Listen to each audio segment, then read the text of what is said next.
Hello, I am Antonis Papasavva, a PhD student at UCL, and today I'm going to present our work on QAnon on Voat.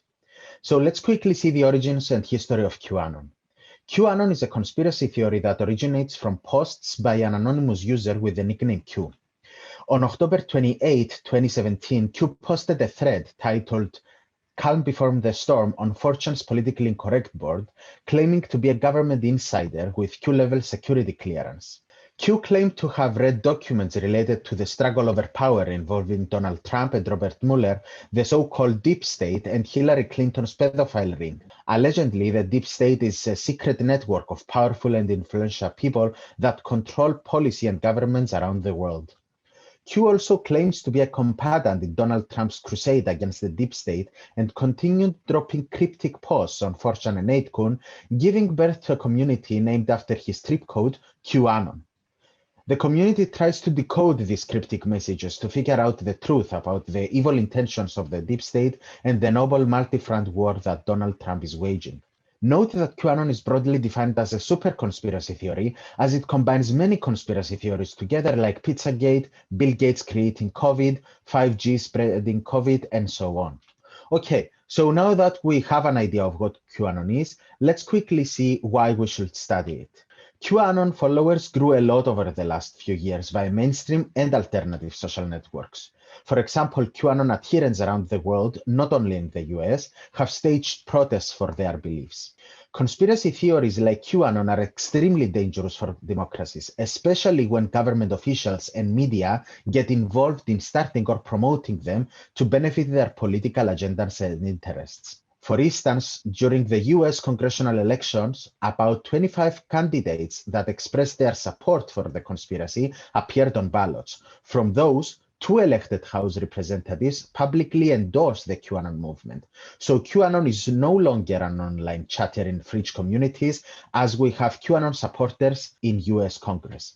These events can weaponize the conspiracy and cause real-life violence, as the world witnessed on January 6th, when a pro-Trump mob stormed the US Capitol in a failed attempt to overturn his defeat in the US presidential elections 2020. Last, mainstream social networks banned QAnon discussions from their platforms, with Reddit being the first to do so in 2018. It was later reported that the subscribers of the banned subreddits migrated to Voat. So, what is Voat? Voat is a news aggregator launched in April 2014. Areas of interest called Savvas group posts on Voat. Submissions on Voat look identical to the ones in Reddit.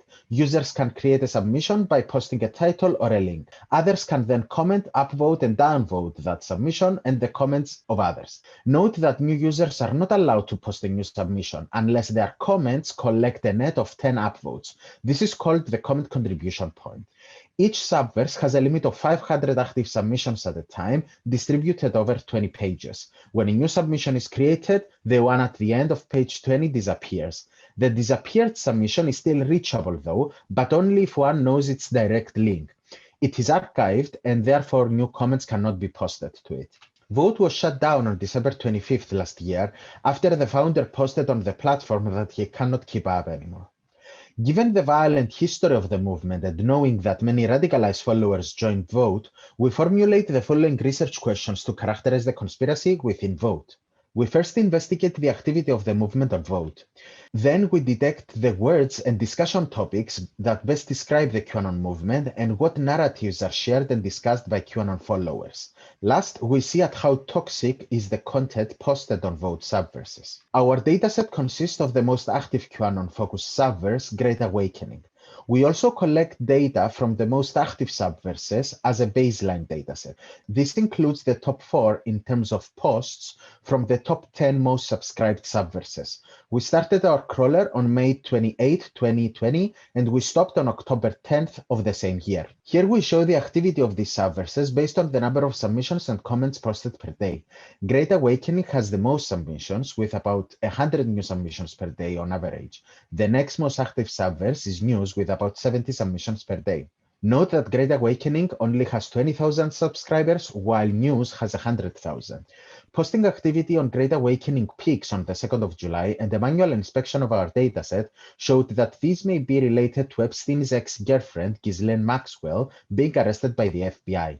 Last, the 7th of October has the most submissions on Great Awakening, which we believe is due to Facebook announcing the ban of QAnon discussions across all their platforms. Next, we focus on user activity to understand how often users post new submissions.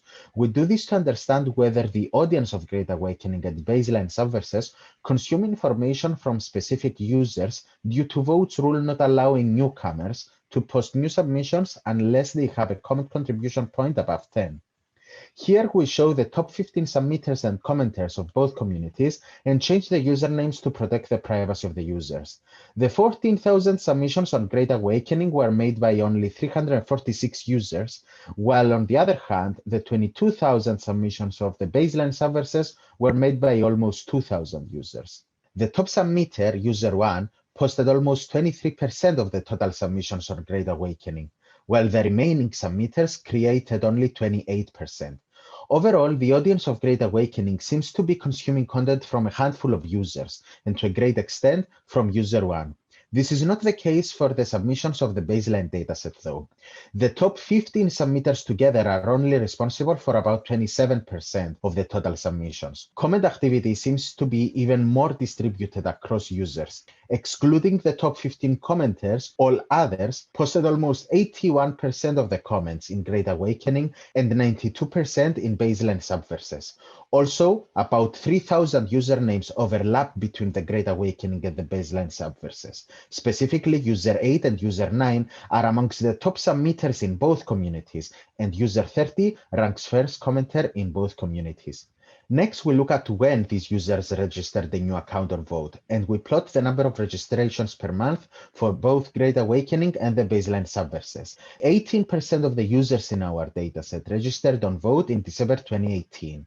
That was the month Reddit banned many QAnon-related subreddits. We also observe a peak in both communities between June and July 2015, probably due to Reddit banning many hate-focused subreddits. The next peak is in October 2019, when Reddit banned the most popular incel subreddit. Overall, although our dataset is not representative of Voat's user base, it provides an indication of the dates users decided to join the platform. We confirm that Voat received a high volume of new user registrations close to the periods of Reddit banning hateful and QAnon-related subreddits. For our second research question, we employ LDA topic modeling.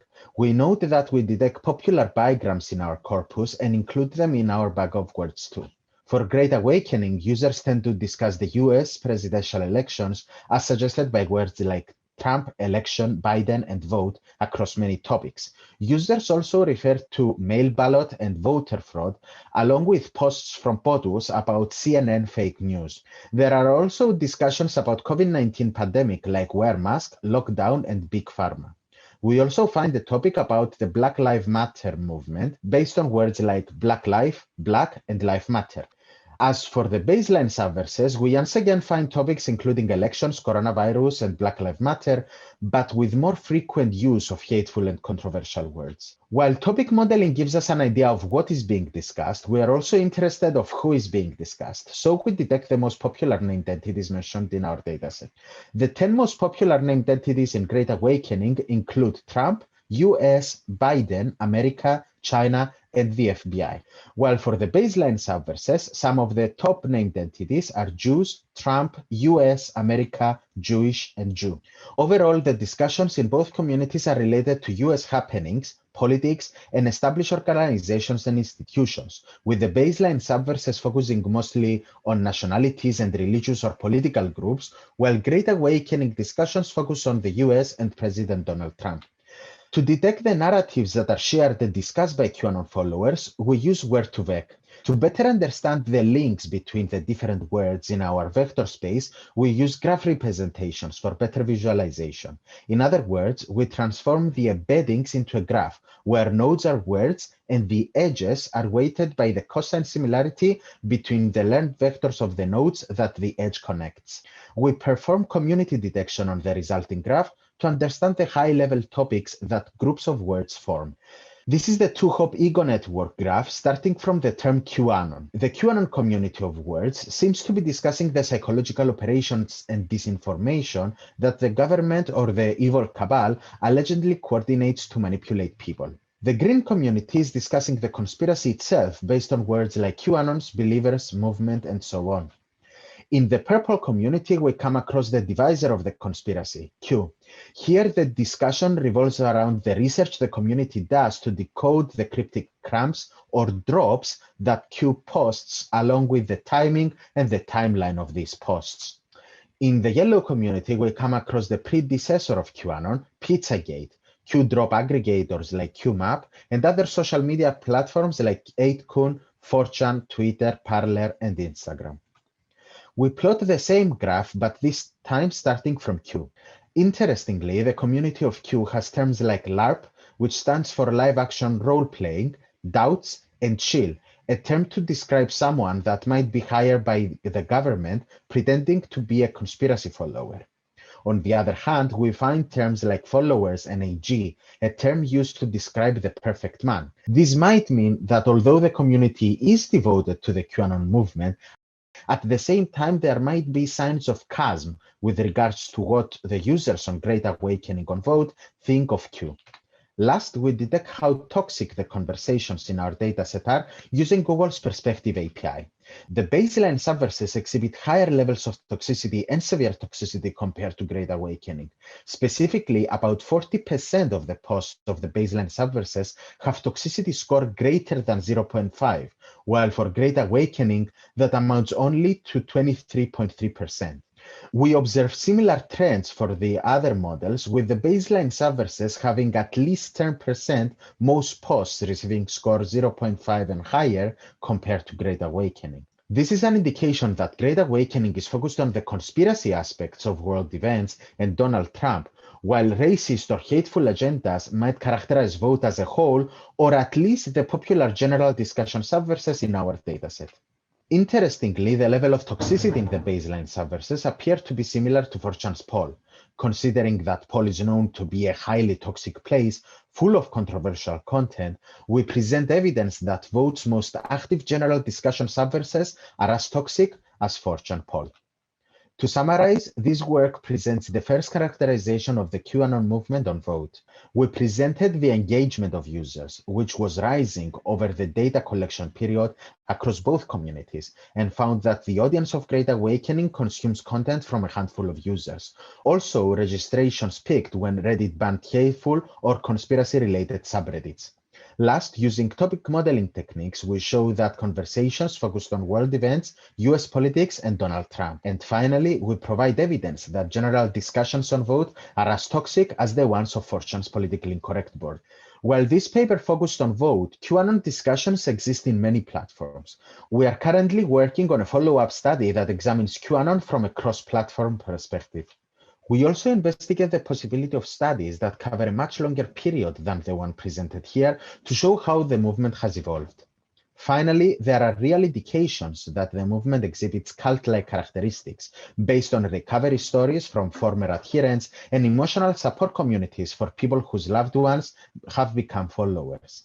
Understanding more about the QAnon counter-movement might provide insights into the real-world impact of dangerous conspiracy theories, as well as devising mitigation strategies. Thank you very much for your time.